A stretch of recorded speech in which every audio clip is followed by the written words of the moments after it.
On today's Locked On Giants podcast, with the New York Giants training camp roster pretty much set, where did the team get better and where did it fall short in its attempt to upgrade? We take a deep dive into each position group coming up next on the Locked On Giants podcast.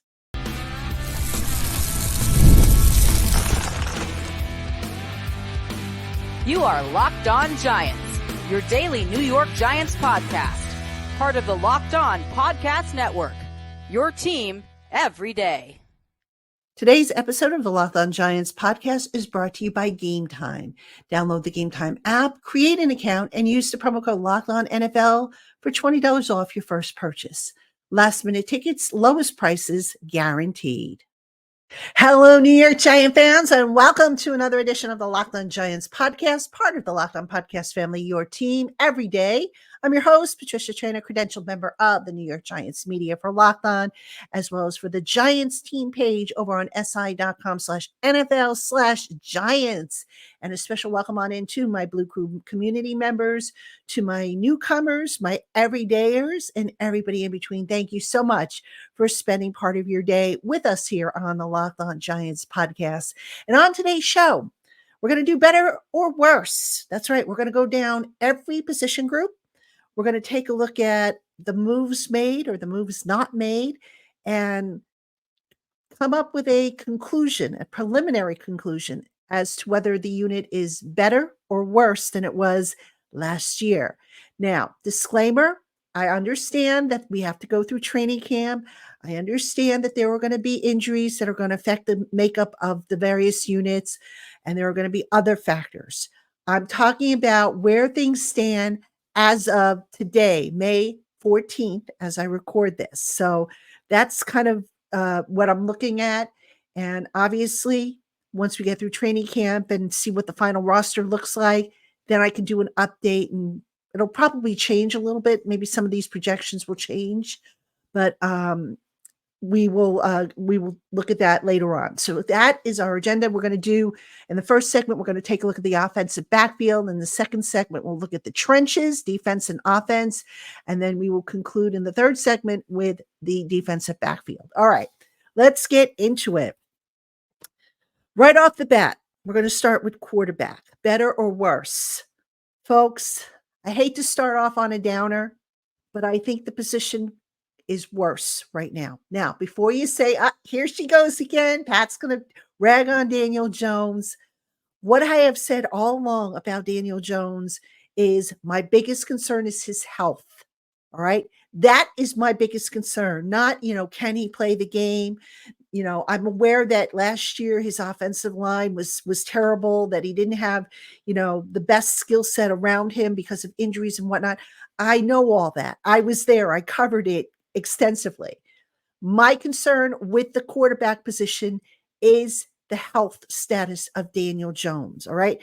Now, Daniel Jones coming off the ACL. We know that typically an ACL injury can take a player as much as 2 years to fully come back to what he was prior to the injury. We saw it with Saquon.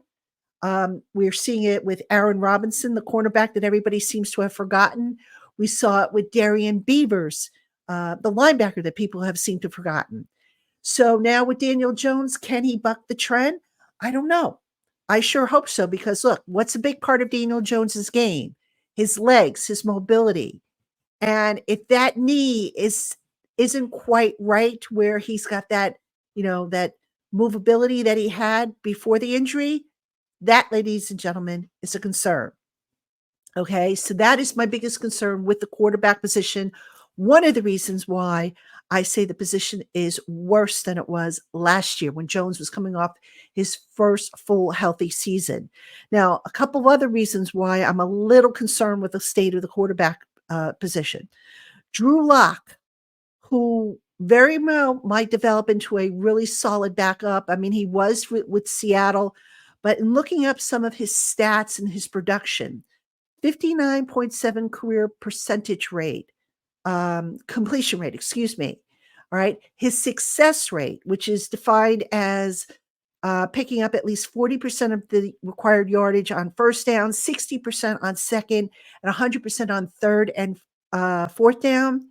he has a 41% success rate. To give you an idea of what you ideally want to see from a quarterback, you want to see it closer to 50%. I looked at his stats over at Pro Football Focus.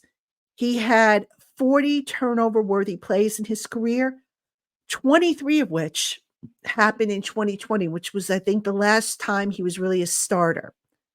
So Drew Lock, does he have a good skill set? Yes. Have they gotten the most out of him? Not quite. So, again, Brian Dable is a quarterback whisperer. He might very well turn Drew Lock into, take him to the next level with his game. That remains to be seen. That's a question mark. Tommy DeVito and Nathan Rourke, I think the battle's going to come down for the number 3 quarterback. It's going to come down to those two. That I need to see how that plays out. I mean, last year, DeVito was okay, but held on to the ball a little too long on a lot of plays and was responsible for a good number of the sacks that he absorbed. So I still say there's questions about the quarterback position, and I think right now, as it stands today, it's worse than it was last year. All right, running back. I'm going to say, now this may surprise you, but I'm going to say it's a little bit better than it was last year. And you're saying, what is up with you tonight, Pat? Better? They lost Saquon Barkley. How could you say it's better? All right, hear me out, guys. I think it's better because the Giants are going to a committee approach. Gone are the days of the workhorse running back, which, Saquon Barkley was a high volume running back for this team. The committee approach is going to help to keep these guys fresh. All right. Now, Devin Singletary is going to lead the committee. He has a 48.8% success rate in rushing, which is better than what Saquon Barkley's career success rate we're talking about.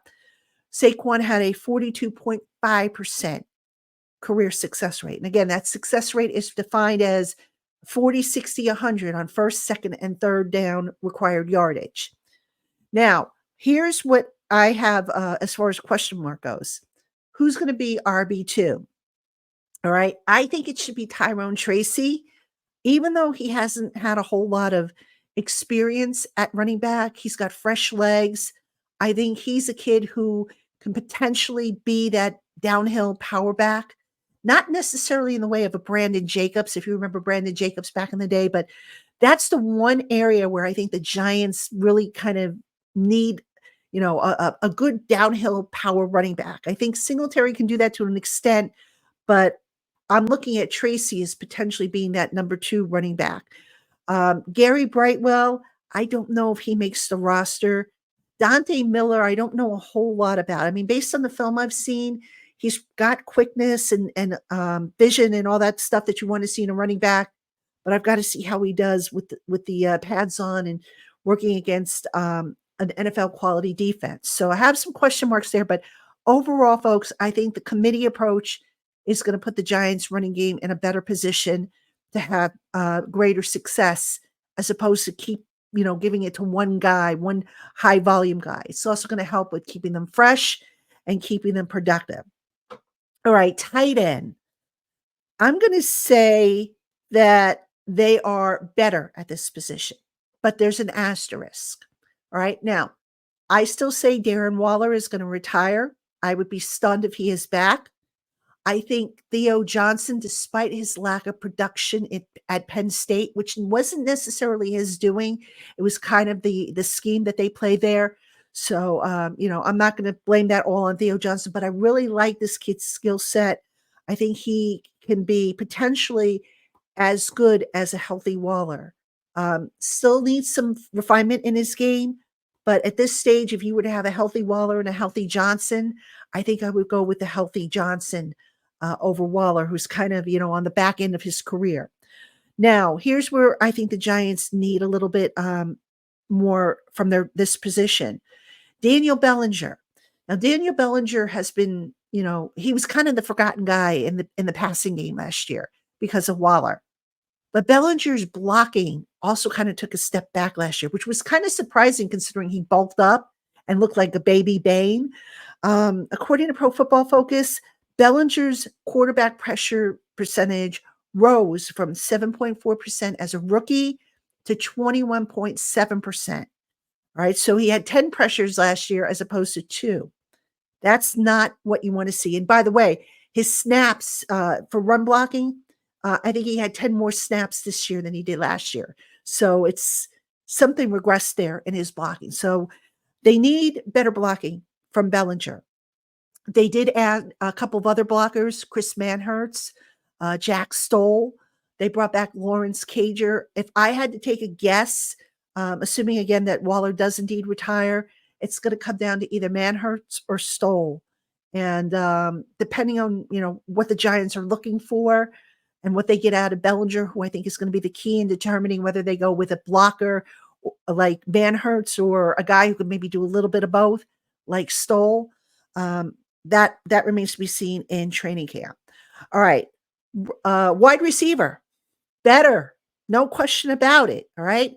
Malik Neighbors, he's going to open things up for the rest of the guys. All right. Because I think the Giants in Malik Neighbors finally have a guy who will draw consistent double team coverage. And that will help create single team opportunities for other guys to maybe make some plays, even if they're made underneath. That will open up opportunities for other guys. I like the addition of Allen Robinson. I know some of you think that Allen Robinson is just a camp body. I don't believe that to be true. Allen Robinson is a bigger slot option. All right. The Giants really didn't have that. So now they've got Wan'Dale Robinson, who's their short, quick guy in the slot, their gadget player, if you will, and Allen Robinson, who was their bigger guy. So when the opposing team puts a bigger cornerback, a bigger slot cornerback against the Giants slot receiver, they throw out Allen Robinson in that spot. And now the matchup isn't as lopsided as it might have been with a smaller guy in there. So I like that. The other thing about the receivers, I don't know if you guys noticed or not, they have better blockers. Now you're saying, okay, well, the receivers, who cares about the blocking? Guys, it's important, especially in the run game. You want good blockers downfield. Giants really didn't have that last year. All right, Darius Slayton was good at it. Jalen Hyatt, we really didn't see a whole lot of it because he was limited with his snaps. Wan'Dale didn't really do a whole lot of it, but that was something that they were missing. So again, Allen Robinson is a good blocker. Malik Neighbors is a good blocker. Darius Slayton is a good blocker. So these are guys, when you want downfield blocking for the run game, these are the guys you want there on the field. So the Giants got more physical. They got a little bit more size at receiver. Overall, I think right now, this unit is a lot better than it was this time last year. And last year, for what it's worth, the receiving group wasn't that bad. It's just that this year it got better, in my opinion. All right, coming up next, we're going to talk about the trenches, offensive line and defensive line. Don't go anywhere. Hey, Giant fans, it's winner take all time in the NBA and NHL, and FanDuel is giving you a shot to bring home a big win of your own. If you're like me and you're liking the New York Knicks odds or the New York Rangers odds as they pursue championship immortality in their respective sports, you'll want to be part of the action. And right now, when you sign up for an account on FanDuel, you will get $150 in bonus bets with any winning $5 bet. It's $150 to bet on spreads, money lines, player props, and more. Visit FanDuel.com/lockedon and make every playoff shot count.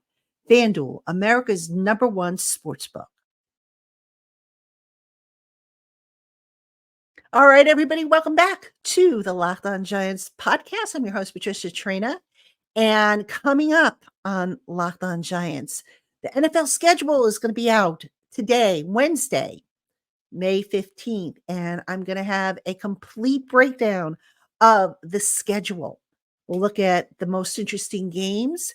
We'll look at the toughest and easiest stretches, all that good stuff. I'm going to break it down from top to bottom for you as part of our special schedule show. So that podcast is up next. And of course, we continue our daily coverage here of the New York Giants. We've got OTAs coming up. We've got so much coming up here. So we're going to bring it to you 5 days a week, right through the end of the month. So hope you will tune in, continue to tune in. Now we are doing the offensive line and the defensive line as we look at our better or worse program. And by the way, let me know what you think about the various units. If you agree that they've gotten better or worse, I'd like to hear what you guys think. So if you're watching on YouTube, drop a comment in the box, the comments below. If you're listening on the audio platform, drop an email. You can send me an email. The information is in the show notes where you can send your emails to. So, all right, let's talk about offensive line. Now, here's the thing with offensive line. Until you actually see them on the field, it's kind of hard to say, oh, they got better or they got worse.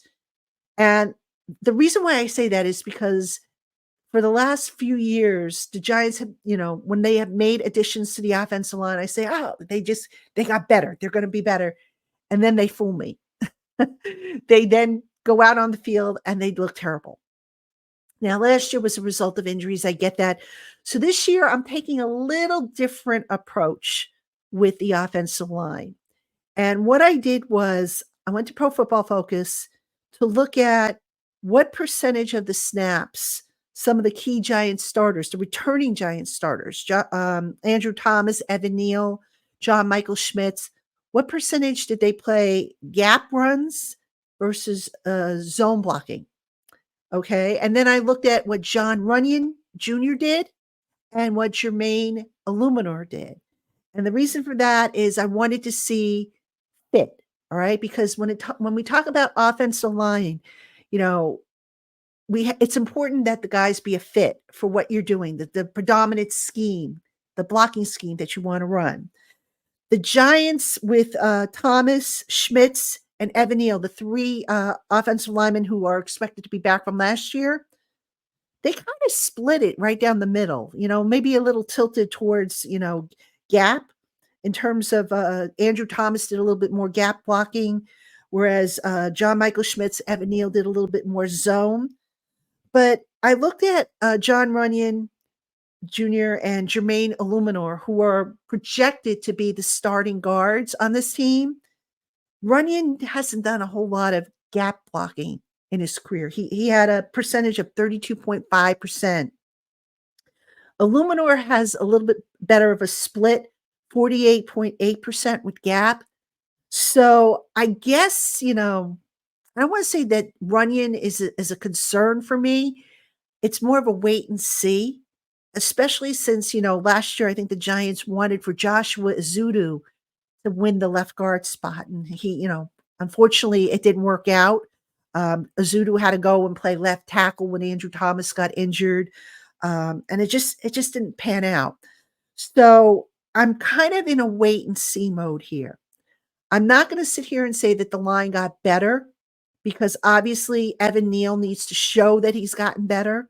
And, the thing with Evan Neal is, he's got the ankle injury and he's still working with the rehab group. At least that's what Brian Dable told us at the rookie minicamp when we asked about it.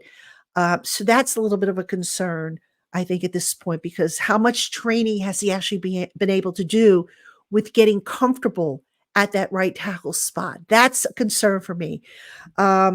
So I guess you could say that the unit is, I don't want to say it's worse because last year it was historically worse. It was just bad last year. But I can't sit here and tell you that I feel that the unit is better. It's a wait and see proposition for me. So that's the data I have. That's what I'm going on. Plus, like I said, the injury with Evan Neal and getting better, from that ankle injury. So we're wait and see on that. But right now, I would say it's probably status quo for the offensive line, pending what we see once the pads go on. All right, defensive line. Once upon a time, I would tell you that the defensive line was the strength of this Giants team on both sides of the ball. This year, I'm going to say they're a little worse. And the reason why I say that is because who's the next Leonard Williams? Who's lining up next to Dexter Lawrence to be that Leonard Williams guy, a guy who's good against the run and who can stop, who can rush the passer? You look at the depth chart and you say, well, Brian Burns can play down on the line if you need him to, but I have him in the outside linebacker group. All right. There is promise on that defensive line. You've got Jordan Riley, you've got DJ Davidson. I don't know though if they have a guy who is maybe, a young Leonard Williams in development. That would be my biggest concern because Dexter Lawrence, he's a stud. We can all agree on that. But after him, do they have a big drop off in talent? You might be able to make that case. So again, you have to see with the pads coming on how it all looks. But right now, I can't sit here and say that the defensive line unit is better or worse. What I will say is they have a great set of coaches in Andre Patterson and Brian Cox. They have some intriguing guys. This Chapman kid that they just signed is very intriguing. Casey Rogers, who is an undrafted free agent, he's intriguing. But I got to see with the pads on them going up against the offensive line, see how they all play out. All right, outside linebacker. We'll talk about that. Outside linebacker, I'm going to say better. Now, if you've read me or followed me on the podcast every day, I have been screaming for the Giants to add outside linebacker depth. They finally did it by trading for Brian Burns. All right, so now they have 3 deep. They are 3 deep at the outside linebacker pass rusher position with Burns, Kayvon Thibodeau, and if he can stay healthy, Azeez Ojulari. All right, so again, if everybody stays healthy, the Giants are now legitimately 3 deep at outside linebacker. They have not been 3 deep at outside linebacker for quite some time. I think this is a slam dunk. They're going to be better if everybody stays healthy.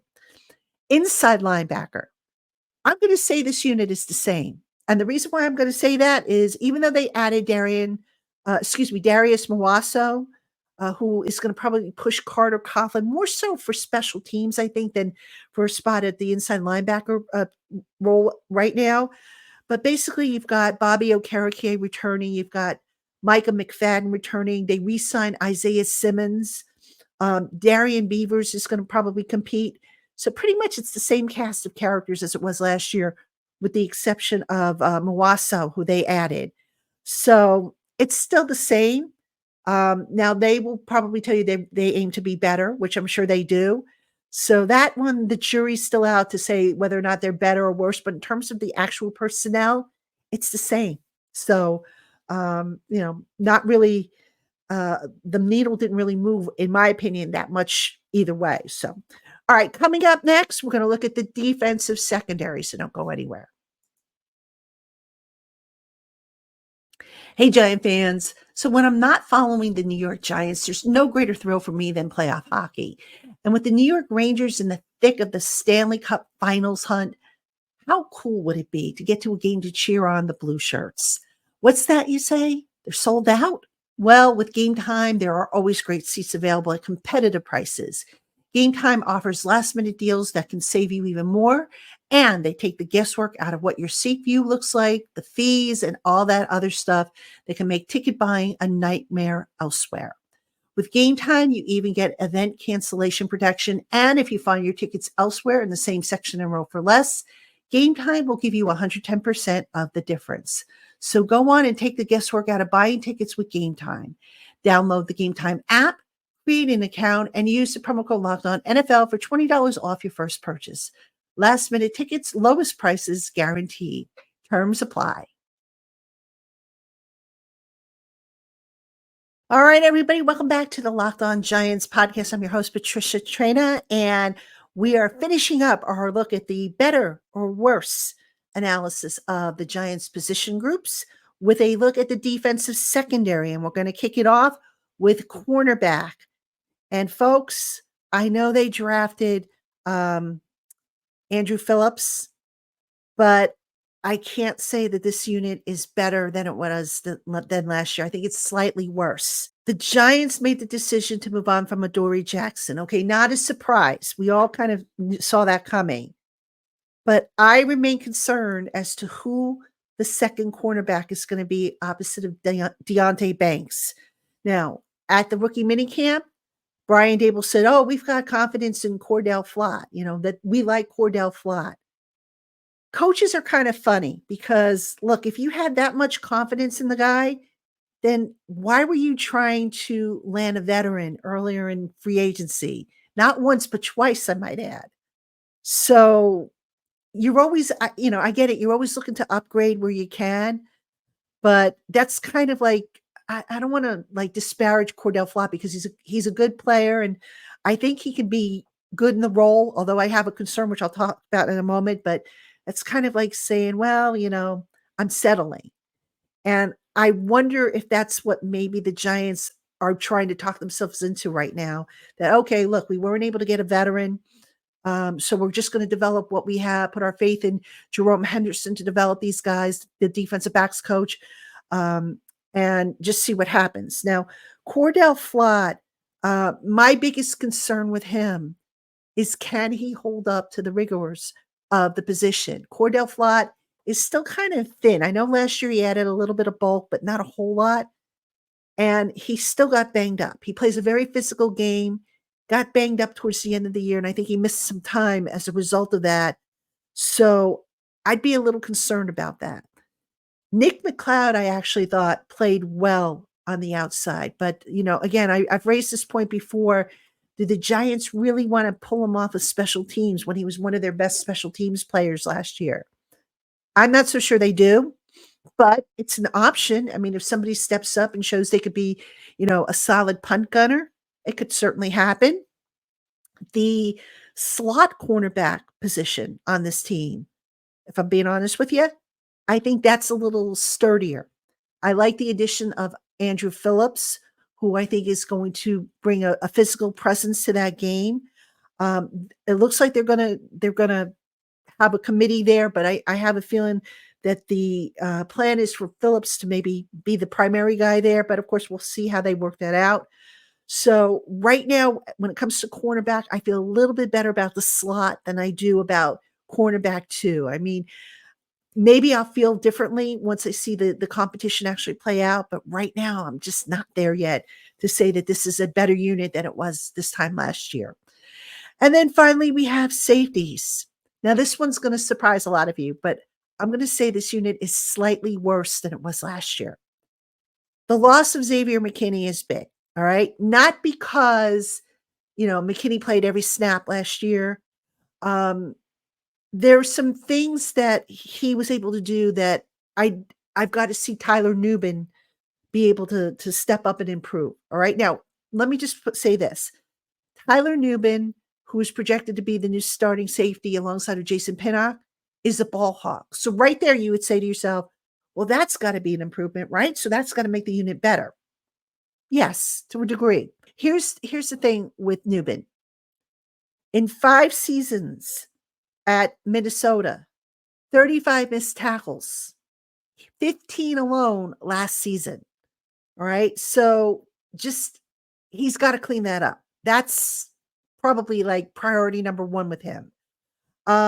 Xavier McKinney, by comparison, in 4 years, only 21 missed tackles. The other concern I have with Nubin is his speed is maybe not as ideal as McKinney's speed was. I think there's a little bit of a drop off there.